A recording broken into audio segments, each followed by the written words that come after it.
15 years of marriage, 15 years of unwavering dedication to my work, and 15 years of proving to myself that I was capable of more than the world once believed. Yet, in all those years, I never imagined I'd find myself face to face with my past in the most unexpected way. Rachel and I arrived at the grand ballroom of the Arcadia Hotel, the venue for Young Tech Corp's 50th anniversary celebration. I adjusted my tie, a subtle reassurance to myself, while Rachel gracefully stepped out of the car, her champagne-colored dress catching the golden glow of the entrance lights. She looked stunning, as always, poised, confident, and completely unaware of the storm that was about to unfold.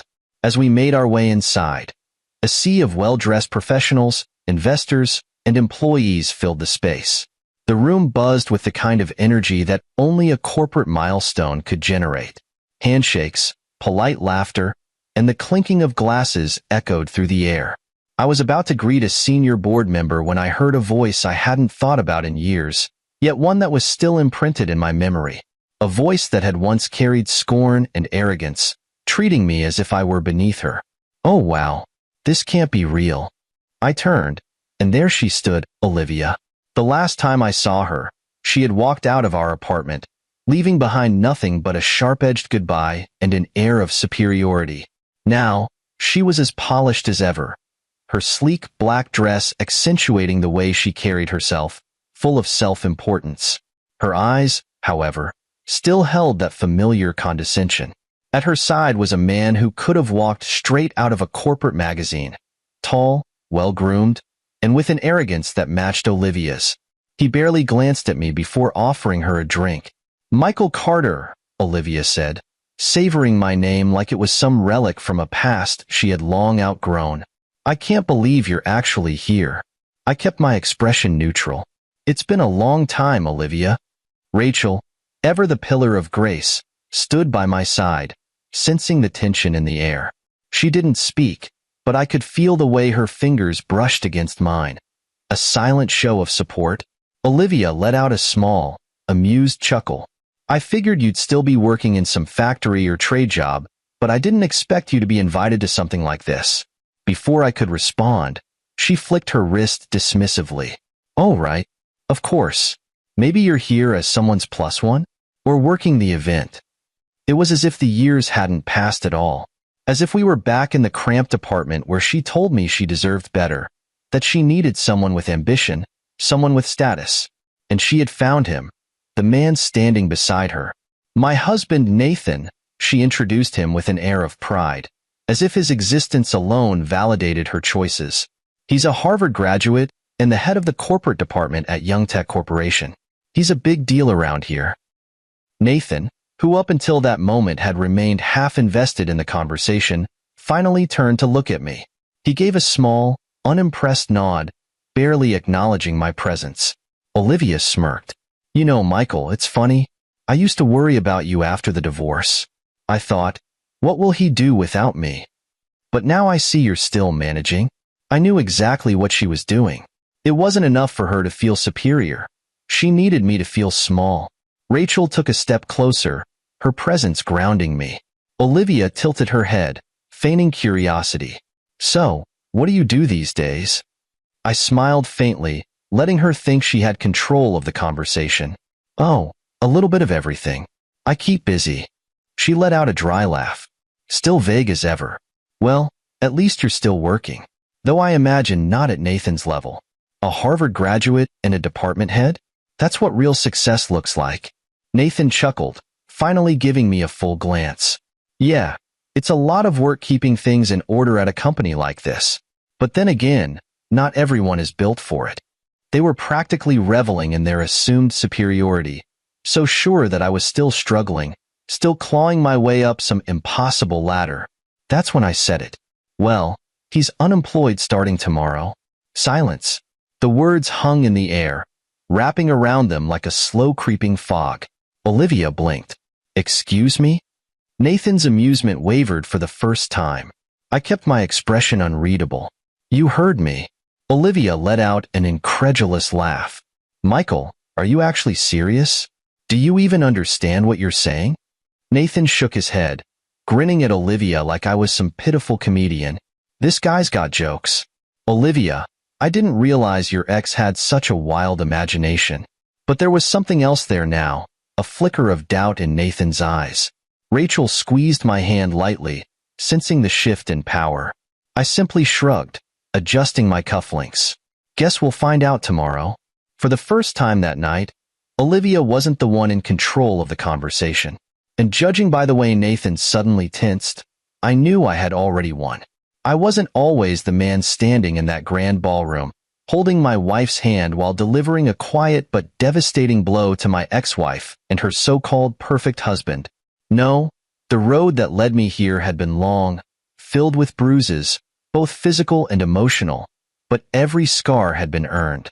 As Olivia and Nathan stood there, their smug faces flickering with uncertainty after my unexpected words, my mind drifted back to the past, to a time when I didn't have the luxury of confidence, power, or even a clear future. The beginning of the fall. I was 17 when my world first started crumbling. My father, once a hard-working man with dreams of giving his family a stable life, lost his job during a company-wide layoff.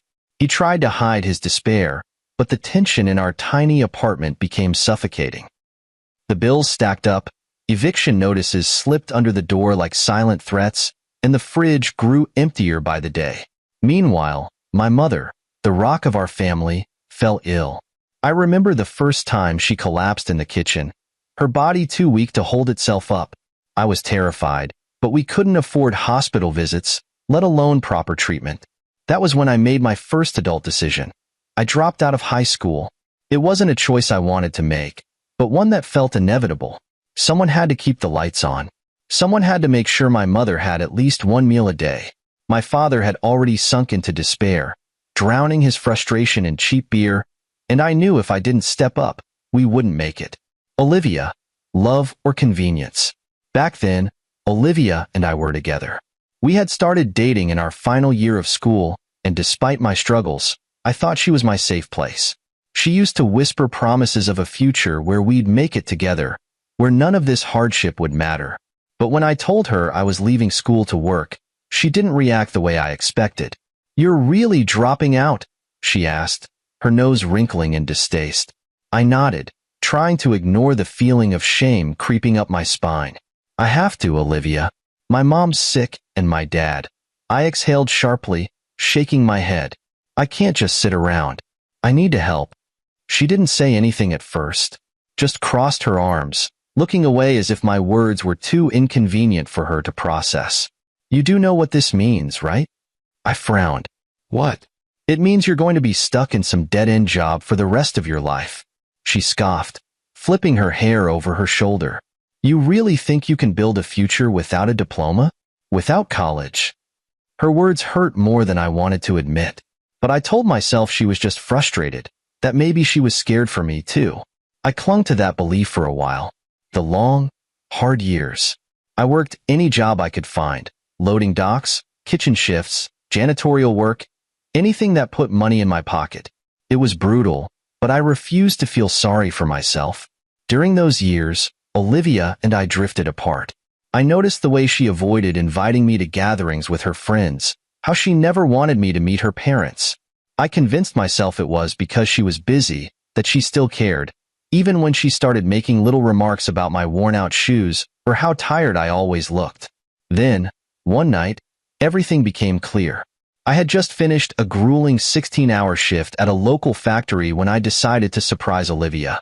I hadn't seen her in a week, and I wanted to remind her that despite everything, I was still fighting for our future. I knocked on her door, and when it swung open, Nathan was standing there.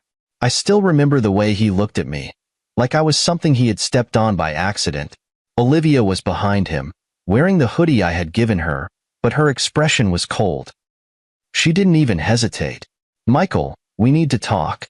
I already knew what was coming, but I listened anyway. She told me she was moving on, that she needed someone who could match her ambition, someone who wasn't stuck in a dead-end life. Nathan stood there smirking as she delivered the final blow.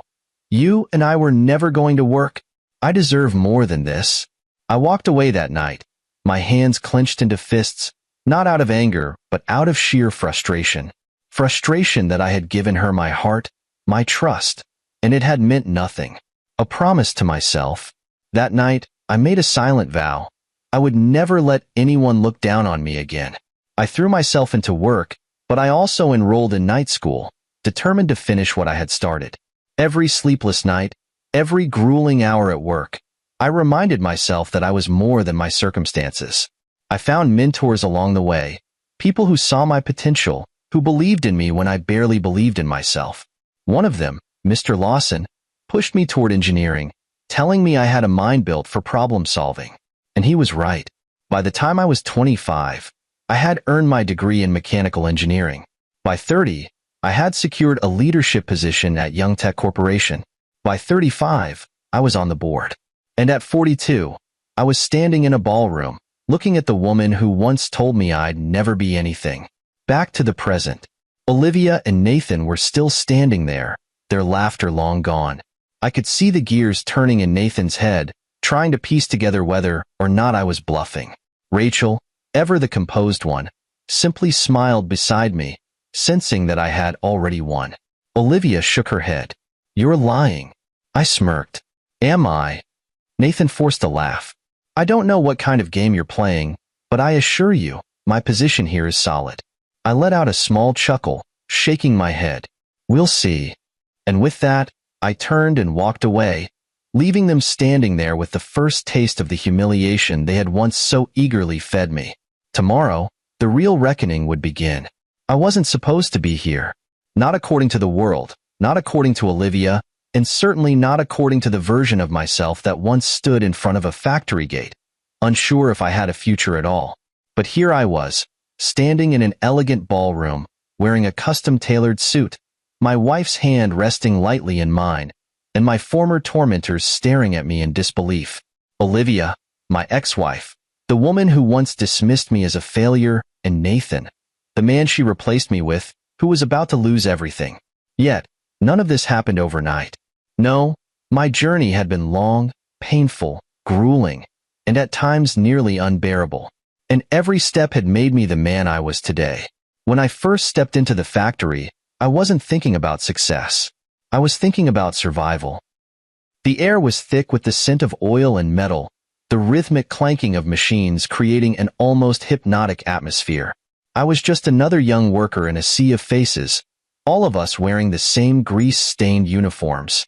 I started at the bottom, assembling parts, cleaning machinery, doing the work no one else wanted to do. I never complained.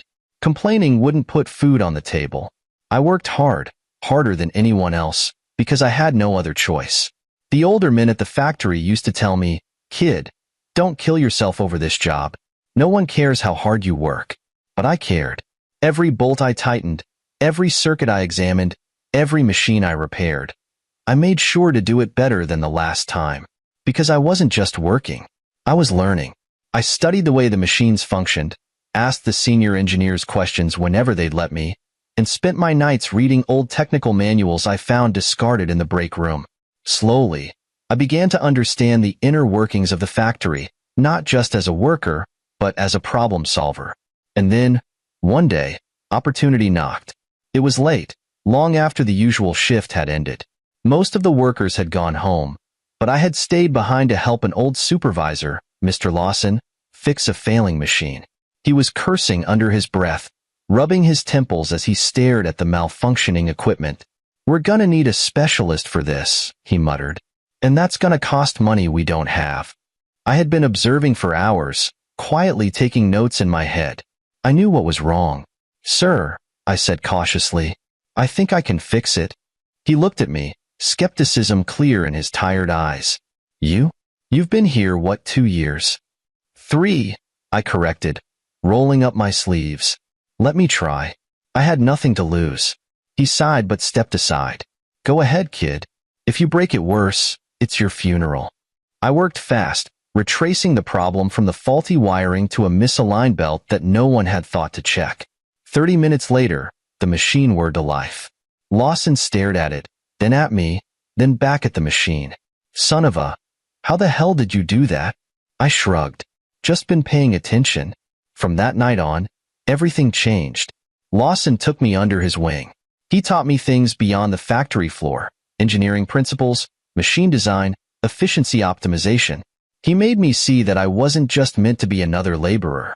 One day, after I had successfully diagnosed another factory issue before the specialists even arrived, he sat me down and said, "Michael, you ever think about going back to school?"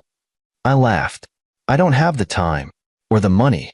"Well, that's a damn shame," he said, "because you're smarter than half the people running this place. And if you don't use that brain of yours, you're wasting your life." His words stayed with me. That night, I applied for night school. It wasn't easy. I worked my shifts, studied until dawn, and repeated the cycle. I barely slept, but I refused to quit. Years later, when I graduated with a degree in mechanical engineering, Lawson was there, standing at the back of the hall, grinning like a proud father. After getting my degree, doors started opening. I was promoted from the factory floor to an engineering supervisor, then to plant operations manager, then to senior director of engineering. I didn't just work, I innovated. I developed new efficiency models that saved the company millions. I spearheaded automation improvements that put Young Tech ahead of its competitors. And then, the CEO, an old-school businessman named Mr. Langston, noticed me. "You're not just an engineer, Carter," he told me. "You think like a leader."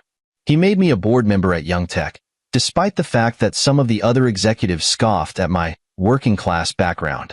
But Langston didn't care about pedigree. He cared about results. When he retired, he didn't choose one of the Ivy League suits to take over. He chose me. And now, here I stood, the CEO of Young Tech Corp., the very company Olivia's husband thought he controlled. I looked at them, Olivia, still clinging to the illusion of superiority, and Nathan, slowly piecing together his impending doom. The irony was delicious. Olivia had left me because she thought I had no future. Nathan had taken my place, believing he was the better man. And yet, I was the one in power. I glanced at Rachel. She didn't say a word, but I could see the pride in her eyes. She had met me when I was still climbing, when I had nothing to prove but everything to gain. Unlike Olivia, she had believed in me, not because of a title, not because of wealth, but because of the man I was becoming. That, more than anything, made my success feel complete. And as Nathan's forced laughter faded into silence, I knew this was just the beginning. Tomorrow, the real humiliation would begin. After I delivered my cryptic statement, "Well, he's unemployed starting tomorrow," the air between us thickened. Olivia blinked, a flicker of uncertainty flashing in her eyes. But Nathan? He laughed. Loud, arrogant, and dismissive. "You've got quite the imagination," Nathan said, swirling the whiskey in his glass. "Let me guess, Michael. You work security here? Or maybe you're part of the catering staff. No offense, but you don't exactly fit the corporate mold." He smirked, glancing at my suit as if it was borrowed. He had no idea. Olivia leaned into him, as if to absorb his confidence, and gave me a familiar, condescending look, the same one she used to give when she told me I wasn't going anywhere in life. "Michael always had this habit of dreaming big," Olivia said, her voice dripping with amusement. "Even when we were together, he used to talk about making something of himself. It was cute, really." Rachel, standing by my side, squeezed my hand lightly. It was a small gesture, but one that grounded me. I could feel her unspoken support, her silent message, "Don't let them get to you." I smiled, not out of amusement, but because I already knew how this was going to end. "That's right, Olivia," I said calmly. "I've always believed in aiming high. And I guess, in some ways, I owe you thanks for pushing me to do better." She tilted her head. "Oh, if you hadn't left me, I might not have been as motivated to succeed." For the first time, she hesitated. That wasn't the response she had expected. Nathan chuckled again, shaking his head. "Man, this is priceless. Olivia told me all about you. How you barely scraped by after high school. How she had to carry you for years. Sounds exhausting." Olivia grinned, sipping her wine. "It was. I kept telling him to be ambitious, to take risks, but some people are just stuck." Rachel finally spoke, her voice even but firm. "And yet, here he is. While you're standing here, spending your night talking about him." Olivia stiffened. Just for a second, but I saw it. Nathan's smirk faltered too, but he quickly recovered. Right, Nathan said, his tone patronizing. Listen, I don't mean to be rude, Michael. It's just, look at where we are. This is a high-level corporate event. Executives, investors, innovators, the best of the best. He gestured toward the room, where men in designer suits and women in elegant gowns mingled over cocktails and business deals. People here have built their lives around education, connections, strategy, he continued. It's not about hard work anymore. It's about who you know, about being smarter than the competition. And let's be honest. Nathan looked me up and down. You don't really belong here. A lesser man might have flinched. A younger me might have clenched his fists and walked away. But I had spent years in boardrooms where men like Nathan tried to outmaneuver me with their pedigrees and perfect resumes. I had learned how to stay calm in the face of arrogance. So I just smiled. That's an interesting perspective, I said. Tell me, Nathan, what exactly do you do at Young Tech? His chest puffed up. I'm the head of corporate strategy. I oversee high-level acquisitions, partnerships, and financial growth models for the company. I nodded slowly. So you spend your time making business deals, moving numbers around on a screen, talking to the right people. Nathan smirked. Exactly. And that's why I'm successful. Connections make the world go round, Michael. Not just working hard like some factory grunt. There it was. He had no idea. Not a single clue.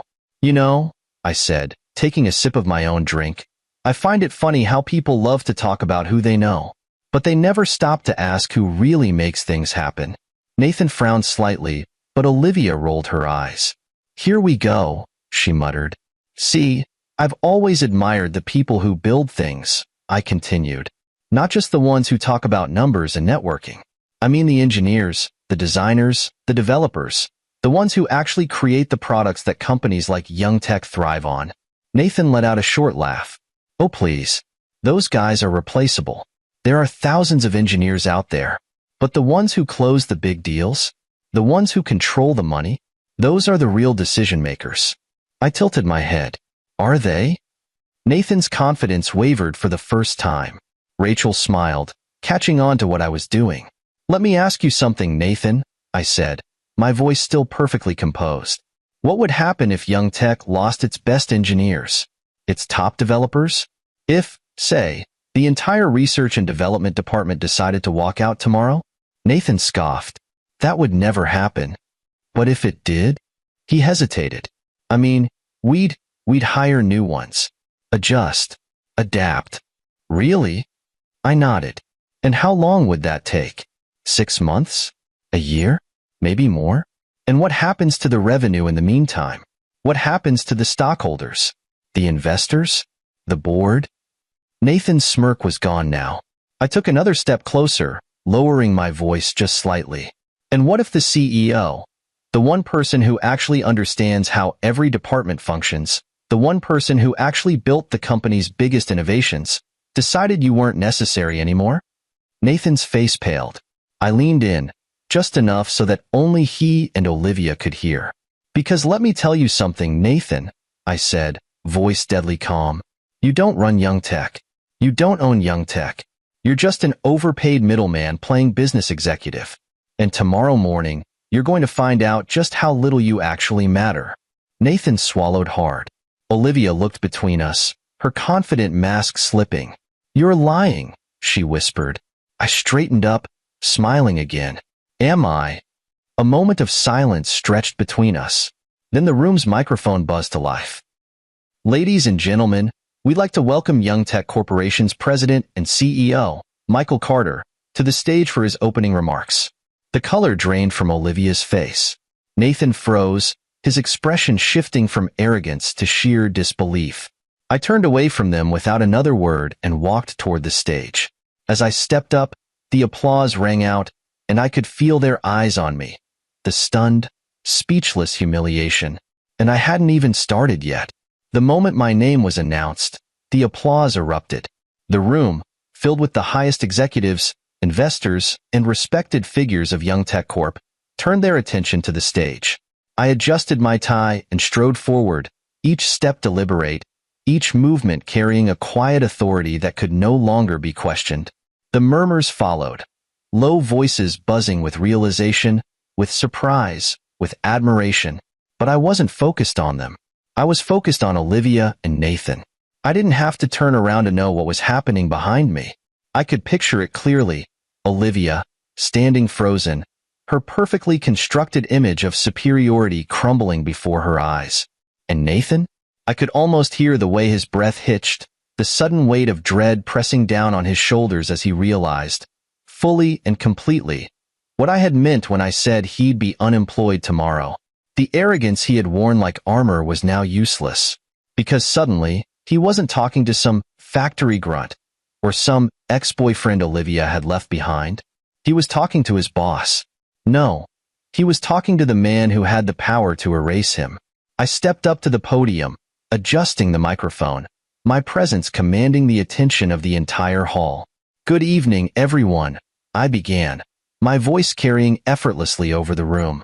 "I want to thank you all for being here tonight as we celebrate Youngteka's 50th anniversary." A polite wave of applause followed. I gave them a small, acknowledging nod before continuing. This company started with humble beginnings, built on innovation, dedication, and the belief that hard work and ingenuity could take us further than we ever imagined. I let my gaze sweep across the room, landing, just for a second, on Nathan and Olivia. They were pale, frozen, utterly silent. I continued, my voice steady. "I know this because I lived it. When I first stepped into the world of manufacturing, I wasn't wearing a suit. I wasn't sitting in an office. I was on the factory floor, learning from the ground up, understanding what it takes to build something. Not just a product, but a future." I saw a few senior executives nodding, those who had been with Youngteka long enough to know my story, to understand that I wasn't just another CEO in a boardroom. I was someone who had earned his place. I allowed a small pause, then smiled faintly before delivering the next blow. And that is why I take leadership very seriously. I believe that those who represent this company should uphold its values, integrity, respect, and a commitment to excellence. Another pause. The room was silent. And then, the final strike. It's with that in mind that I have an important announcement before we continue with tonight's celebrations. I turned slightly, as if casually addressing the whole crowd. But in reality, my words were aimed directly at Nathan. As of tomorrow, there will be a leadership change in the corporate strategy department. Effective immediately, Nathan Reynolds will no longer be serving as department head. Gasps rippled through the crowd. Whispers filled the room. From the corner of my eye, I saw Nathan stagger back a step, his face draining of color, his hands gripping the back of a chair like he had suddenly lost the strength to stand. Olivia's mouth fell open. She turned to Nathan, panic flooding her expression, as if willing him to say something, to fix this. But there was no fixing this. He was done. The once cocky grin that had graced Nathan's face all evening was gone, replaced by pure disbelief. His hands clenched into fists, his jaw tightening as he struggled to maintain composure. And I was calm, unshaken, unbothered, because this wasn't revenge. This was simply justice. I didn't linger on Nathan's suffering. I didn't need to. I had far more important things to do than waste another second on him. So I continued addressing the audience, smoothly transitioning into the next portion of the evening, praising my employees, talking about Youngteka's vision for the future, and thanking the incredible team that had built this company into what it was today. And Nathan? He wasn't a part of that future. As soon as I stepped off the stage, the energy in the room shifted. People were talking. Executives whispering among themselves, trying to piece together what had just happened. I had barely taken a sip of my champagne before I felt a presence storming toward me. Nathan. His entire demeanor had changed. Gone was the smug arrogance, replaced by anger, desperation, and a thinly veiled attempt at damage control. "You can't do this," he hissed, his voice low enough that only I could hear. "I have a contract." "I have?" "You have nothing," I interrupted, my tone still controlled. Nathan blinked, momentarily thrown off by my lack of reaction. "You think I didn't do my research?" I continued, tilting my head slightly. "Your contract is at will, and you've violated company policy multiple times. disrespecting employees, mistreating junior staff, failing to meet key performance objectives. Should I go on? Nathan's nostrils flared. He had no defense. And then, Olivia stepped in. She had been standing behind him, watching, calculating, desperate to salvage what little was left of her carefully curated life. "Michael," she said, forcing a smile, stepping closer like we were old friends. "Let's be reasonable here." I raised an eyebrow. "Reasonable?" She laughed lightly, trying to play off the tension. "This is just business, right? I mean, we've known each other for years. Maybe we can work something out?"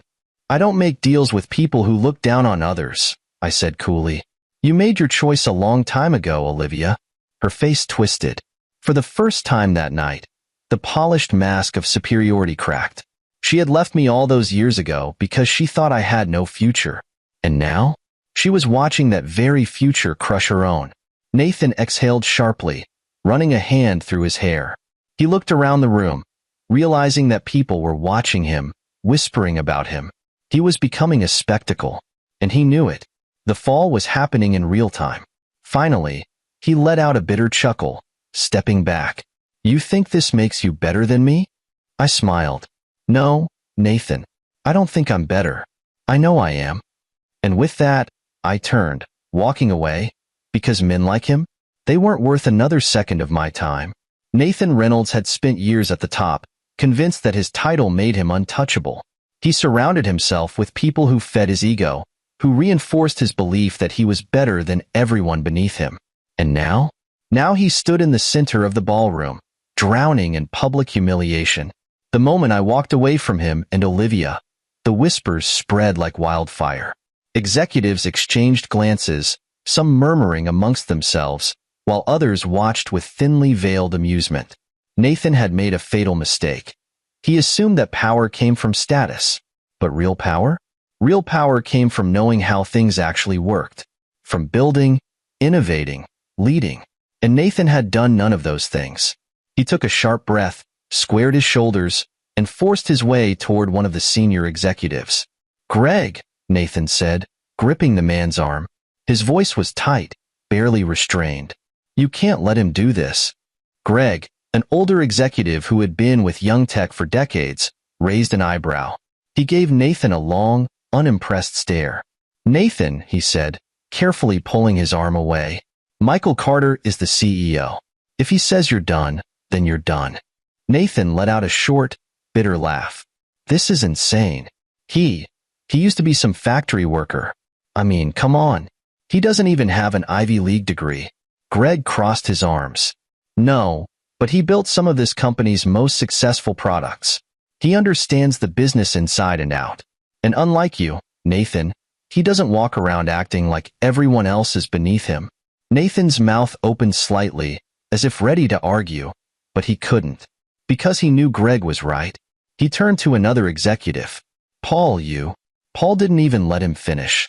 "You always acted like we were lucky to have you," he said. "But the truth is, Nathan, you never contributed anything of real value. You just existed in your position, making deals you barely understood." Nathan's hands clenched into fists. His face was turning red, his usual smooth arrogance replaced by panic. "You can't just throw me out." "Oh, but we can," Greg said, sipping his champagne. "And we just did." Nathan took a step back, chest rising and falling rapidly. Then he turned to Olivia. She was still standing there, staring at me as I continued shaking hands, talking with investors, effortlessly taking control of the room. She didn't look at Nathan. She didn't speak. And that's when he truly understood. Nathan exhaled sharply, then shoved past people and stormed out of the ballroom, his footsteps echoing in the grand hall. A few people snickered. Others watched in fascination. Olivia? She hesitated. For just a second, her fingers twitched like she was debating whether or not to chase after him. But then, she took a deep breath, straightened her dress, and grabbed another glass of wine. She didn't follow him, because Olivia had never been in love with Nathan. She had been in love with his status, his position, his money. And now that all of those things were gone, so was her loyalty. I barely thought about Nathan after the party. I had work to do, plans to finalize, and a company to run. But when I arrived at my office the next morning, my assistant, Daniel, poked his head inside. "Sir," he said, trying not to laugh, "Nathan Reynolds is in the lobby. Security won't let him up." I leaned back in my chair, adjusting my watch. Did he make an appointment? Daniel's lips twitched. "No, sir." "Then he can leave." Daniel nodded and stepped out. But before the door fully closed, I heard Nathan's voice, angry, desperate, loud. "You don't understand. I need to speak with him. This is all a misunderstanding." A pause, and then security responded, firmly and professionally. "Sir, you no longer work here. Please exit the building." Another pause. I could imagine the look on his face. And then, the sound of footsteps retreating.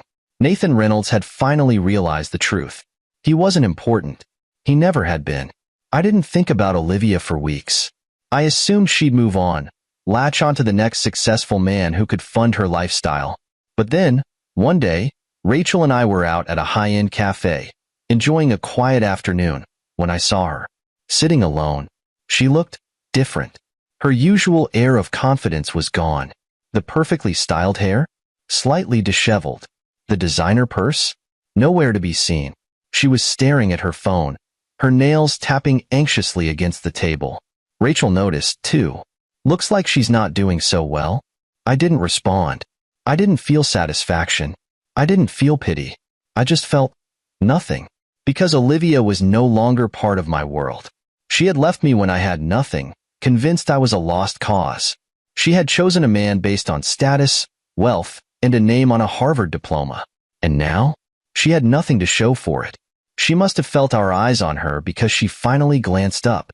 And the moment her gaze met mine, she looked away. She didn't smirk. She didn't speak. She didn't even try to acknowledge Rachel. She just left. And that was the last time I ever saw her. Nathan lost everything. His job, his connections, his so-called power.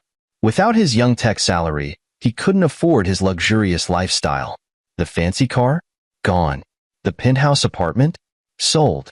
He eventually took a mid-level corporate job at a smaller firm, but he was never respected again. His reputation had been permanently damaged. As for Olivia, she tried to find another wealthy man to fund her life, but her name had become a joke in corporate circles. And me? I continued building, innovating, leading. I invested in programs that helped young engineers from working-class backgrounds, making sure no one else had to struggle the way I once did.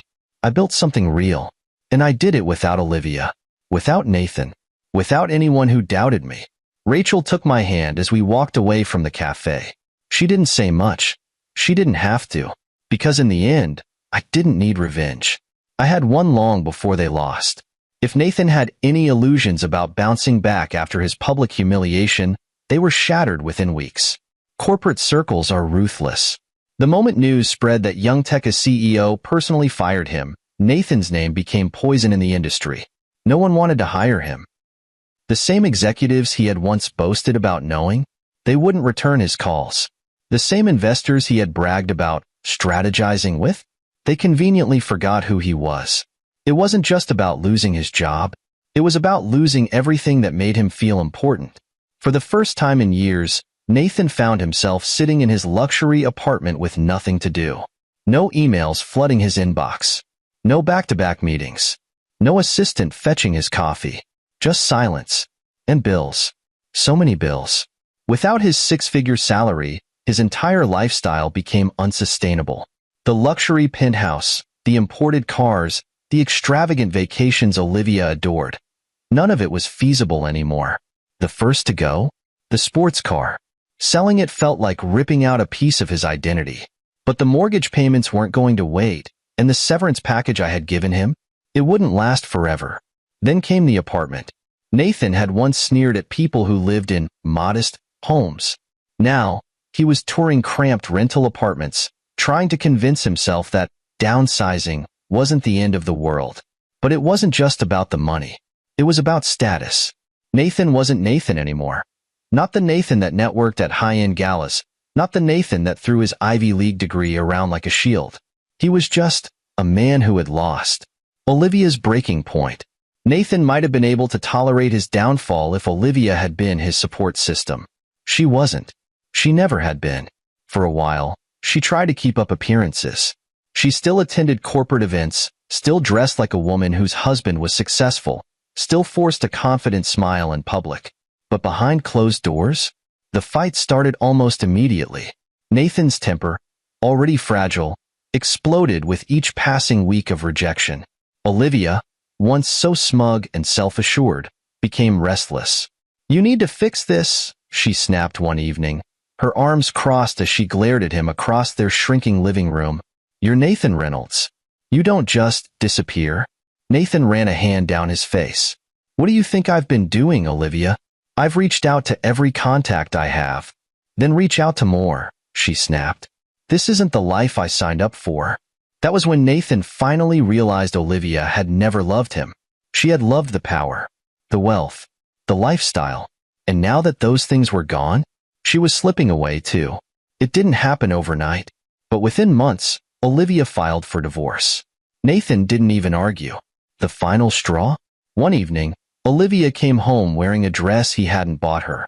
A designer brand, one of her favorites, but not something they could afford anymore. When he confronted her, she didn't even deny it. "I need security, Nathan," she said, crossing her arms. "And you can't give me that anymore." He didn't fight her. He couldn't. Because deep down, he knew Olivia was only doing what she had always done, trading up. The next day, she moved out. Not into a shabby apartment, not into a smaller home, but into a wealthy businessman's condo. Someone who still had status. Someone who wasn't Nathan Reynolds, the disgraced executive. Nathan watched her leave, her heels clicking against the pavement as she stepped into a car that wasn't his. And in that moment, he finally understood how I had felt all those years ago when she left me. He understood the betrayal, the humiliation. But unlike me, he had no second chance waiting for him. Nathan's final humiliation came nearly a year later. With no job prospects, no high-level offers, no safety net, he was forced to take whatever he could get. And in the ultimate twist of fate, the only industry hiring was manufacturing, the very thing he had once mocked. The irony was almost poetic. Nathan Reynolds, the former high-level executive, the man who once boasted about making multi-million-dollar deals over whiskey and cigars, was now standing on a factory floor, doing the same manual labor he had once belittled. The first time someone handed him a pair of work gloves, he almost refused to take them. But he had bills to pay. Pride was a luxury he could no longer afford. Day after day, he stood by a conveyor belt, assembling parts, his hands moving in the same repetitive motion for hours. No one called him sir. No one cared about his Harvard degree. No one cared about his past title. He was just another worker now, a number on a timesheet, the very thing he had once looked down on. And he had no one to blame but himself. Olivia didn't exactly thrive either. Her new relationship? It didn't last long. Wealthy businessmen don't like to carry baggage, and Olivia, now known for being a social climber, was no longer seen as an asset. Her once impeccable reputation crumbled in the very circles she had used to secure her lifestyle. She went from attending exclusive events to being uninvited altogether. The whispers followed her everywhere. She tried to find another, high-value, man to latch onto, but by then, word had spread. No one wanted her. And without a wealthy husband to bankroll her lifestyle, she struggled. She went from designer clothes to discount racks, from fine dining to budget takeout, from a penthouse to a small, barely furnished apartment. And the worst part? She had no friends left. The same people who had laughed with her at the anniversary party no longer returned her calls. Because Olivia, just like Nathan, had been a temporary accessory. And when she no longer held value, she was discarded. And me? I thrived. Young Tech continued to grow. Rachel and I built a beautiful life together. I mentored young professionals who came from humble backgrounds, making sure no one else had to feel the kind of shame Nathan had once tried to instill in me. I never wasted a second thinking about Olivia or Nathan. They weren't worth it. Because true success isn't about destroying others. It's about building something real. And I had built a legacy. Something Nathan and Olivia would never have. Some people think success is about revenge, about proving the doubters wrong, about shoving your success in their faces until they choke on their own words. But the truth? Success is about living well. It's about building something real, something lasting. And as I stood in my office, gazing out at the towering skyline of the city I once thought I'd never belong in, I realized just how far I had come. I hadn't just survived. I had won. Young Tech Corp was stronger than ever. Under my leadership, we had expanded into new markets, pioneered innovative technologies, and invested in young professionals from working-class backgrounds. The very people men like Nathan used to overlook. The workers, the engineers, the problem solvers. They were now at the forefront of the company's success. I had implemented mentorship programs, ensuring that no one was left behind simply because they didn't have an Ivy League degree or the right connections.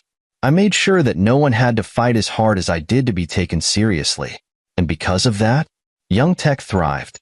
I turned away from the window and found Rachel sitting on the couch in my office, reading a proposal from one of our junior engineers. She had been with me through it all. The late nights, the challenges, the moments of self-doubt. She had never cared about my past. Never once made me feel like I wasn't good enough. Unlike Olivia, she hadn't needed proof of my success before believing in me. She had believed in me before I even believed in myself. Rachel glanced up and smiled. "You're staring." I smirked. "I was just thinking." "About what?" she asked, closing the file. "About how different things could have been." She tilted her head, waiting for me to continue. If I had listened to the wrong people. If I had let their doubts define me. Rachel stood up, walking toward me, her warm brown eyes filled with quiet strength. "You didn't, though." "No," I agreed. "I didn't." She wrapped her arms around my waist, resting her head against my chest. "And that's why you're standing here today." I held her close, feeling the steady rhythm of her heartbeat against mine. In the end, it wasn't about proving Olivia or Nathan wrong. It was about proving myself right. I hadn't seen either of them in a long time, but their names still came up occasionally. Nathan had settled into a low-level corporate job, far from the prestige he once held. No more fancy cars. No more six-figure bonuses. No more elite invitations. Just a quiet, average existence. Something he would have once mocked others for living. And Olivia? She had bounced from one failed relationship to another, each time trying to latch onto a man who could restore the lifestyle she had lost. But her reputation followed her everywhere. She had spent her whole life choosing people based on status. And now, no one chose her. One afternoon, I was reviewing a proposal for a scholarship fund Young Tech was launching, one specifically designed for students from low-income families who wanted to pursue engineering. As I flipped through the applications, something caught my eye. One of the applicants, a bright young man named Elliot, had written in his essay, "My parents always told me that without money, success is impossible. But I read about a man named Michael Carter, someone who built his life from the ground up, someone who proved that hard work and intelligence matter more than where you come from. If he could do it, maybe I can too." I stared at the words for a long time. Then, slowly, I smiled. That night, as Rachel and I walked through our home, a beautiful, warm home filled with love and laughter, I realized something. I had won. Not because I had taken revenge, not because I had watched Nathan and Olivia fall, but because I had built something real. I had created opportunities. I had uplifted people who had been overlooked. I had proven to myself that I was always meant for more. And the best part? I had done it on my own terms. As I stood by the window, watching the city lights flicker in the distance, Rachel came up beside me, resting a hand on my shoulder. "You did it," she said softly. I turned to her, a slow smile spreading across my face. "Yeah," I murmured. "I did." And with that, I closed the chapter on my past, forever.